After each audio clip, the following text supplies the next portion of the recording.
adventure friends. We're coming up to a hidden gem today. The other day, I wanted to come to this little mountain cemetery.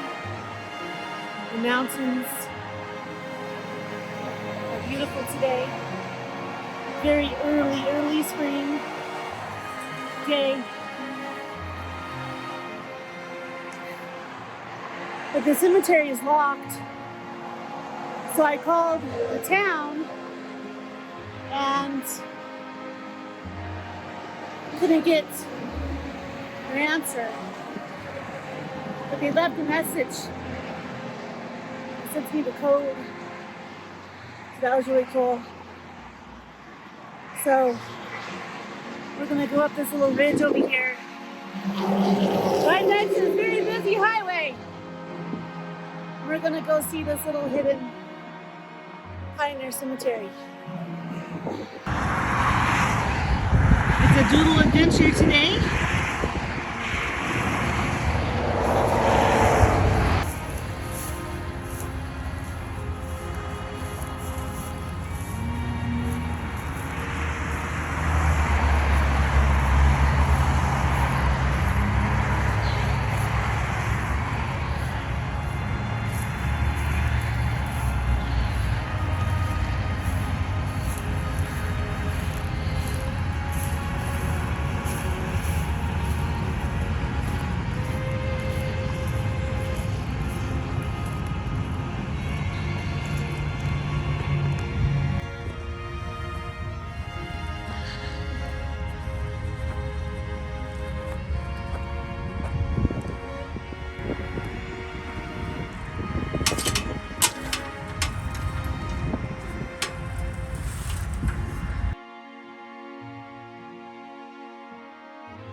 Although pioneers came to the Coal Creek Valley in the 1860s, it wasn't until 1873 that a local farmer donated this hilltop location as a resting place for deceased of the area. The first burial was of 2-year-old Lottie Eggleston in that same year. In the meantime, founding father W.C. Haig developed the industrial coal mine and platted a town site a mile east of this location. He marketed the coal as having no superior quality in the state, thus giving the name Superior to the newly incorporated town in 1896. Farming continued to be a major occupation, but now mining was prominent too. Nearly 4 million tons of coal came from the industrial mine by the time it was shut down in 1945. For a while, burial place was referred to as the old Lewisville Cemetery. There are an estimated 90 graves here.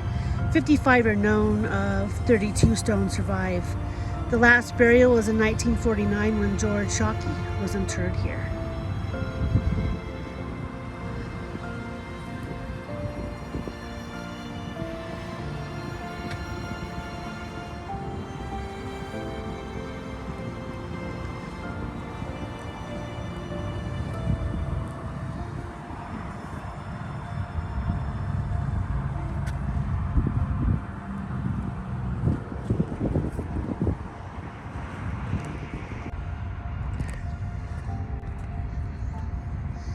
James Morton, near the fence south of here.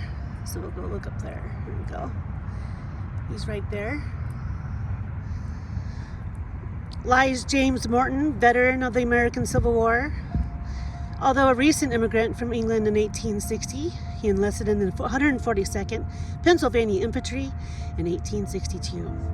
Research indicates that he served for 33 months and participated in some of the most significant battles of the war, including Fredericksburg, Chancellorsville, and Gettysburg. He was wounded at Gettysburg, continued to serve after his recovery, and was present at the Confederate surrender at Appomattox Courthouse, Virginia, on April 9th, 1865. He was discharged in May of 1865 Eventually, James and his wife and children moved to this part of the Boulder County, joining other family members from Pennsylvania. He resumed his career as a coal miner and lost an arm in an accident in Marshall Mine. Morton died in 1883 at the age of 51. Sarah Davidson Harris Hodgson, 54 years old, sailed from England in 1880 to a new life in the United States. Her first husband, James Alexander Harris, was a sailor who was lost at sea in 1860. With her on the voyage were her adult son, James, an adult daughter, Anne, and their spouses. Her husband, Thomas Hodgson, had come to the area some months earlier to prepare for their arrival. They started a farm to the east of the cemetery near today's Flatiron Crossing Mall, leading to the naming of the Hodgson-Harris Reservoir east of 88th Street. James Alexander Harris and Sadie Bowes Jr. was a son of Sarah Davidson Harris and married to Hannah. Sarah's daughter, Anne, was married to Robert Bowes, and they homesteaded on Dillon Road. Their daughter was Sadie Bowes, who tragically died at just 14 years old. She is buried alongside her 1-year-old brother, Floyd. There are 3 generations of Harris and Bowes families interred in the cemetery.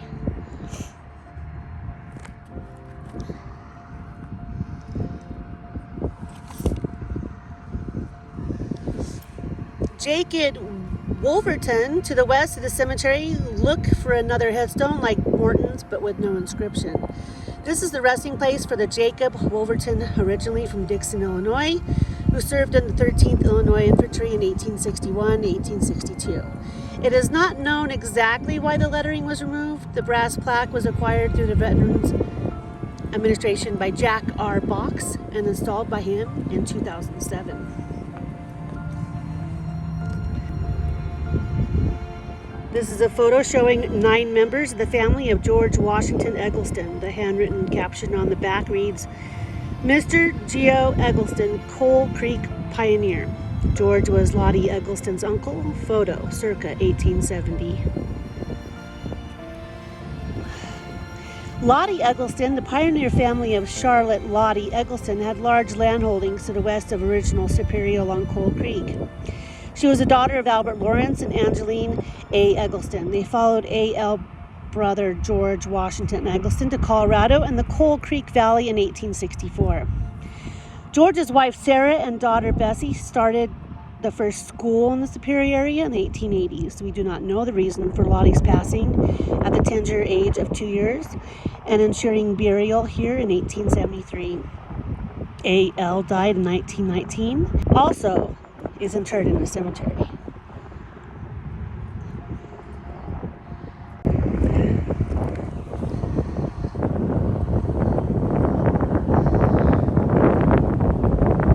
The project and grant to restore the cemetery began in 2003 and began in 2004 and 2005 completed. A new fence was installed and ground penetrating radar employed to determine grave locations. Mr. Villa and his crew inventoried and evaluated each headstone. Their procedure was to disassemble the headstones, repair, level, plumb, and reset them, often using brass or stainless steel rods, epoxy, and special grout in the process. Some stones were repaired as best as possible, then left flat on the ground since they were too fragile to be vertical. Interments, with all the due diligence that was completed in the graphic to the right, it is estimated that 90 possible graves are interred here, although only 55 are identifiable from above and only 32 have gravestones.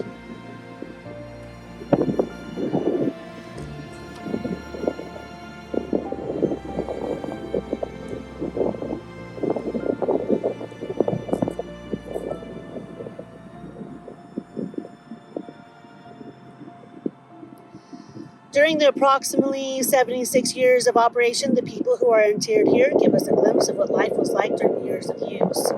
As you walk around the cemetery, look for some commodities amongst the surviving headstones. The number of children here, how many of the children were under the age of 2, the number of deaths in 1918 and 1919, the years of the influenza epidemic, families, Lottie Eggleston's marker, George Shockey's marker, interesting epitaphs, special sayings, quotes, references, mining, farming accidents, and veterans. Age 38 years, 4 months, a native of Pita, Colorado, Nova Scotia.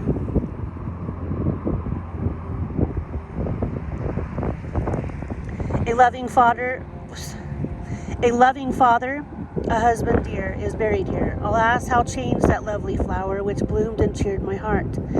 Fair fleeting comforts of an hour, how soon we're called to part, gone but not forgotten.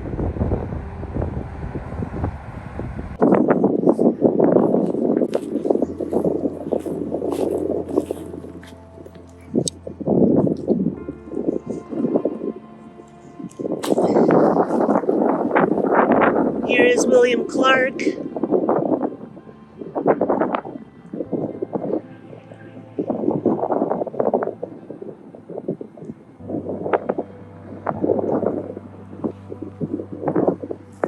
James A. Harris, 1911, 58 years old. And then his 2 little markers down here.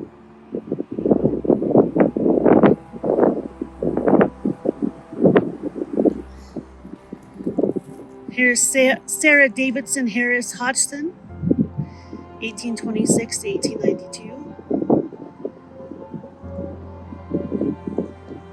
Nice, beautiful stone. Here's one they kept on the ground.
Here lies William Clark.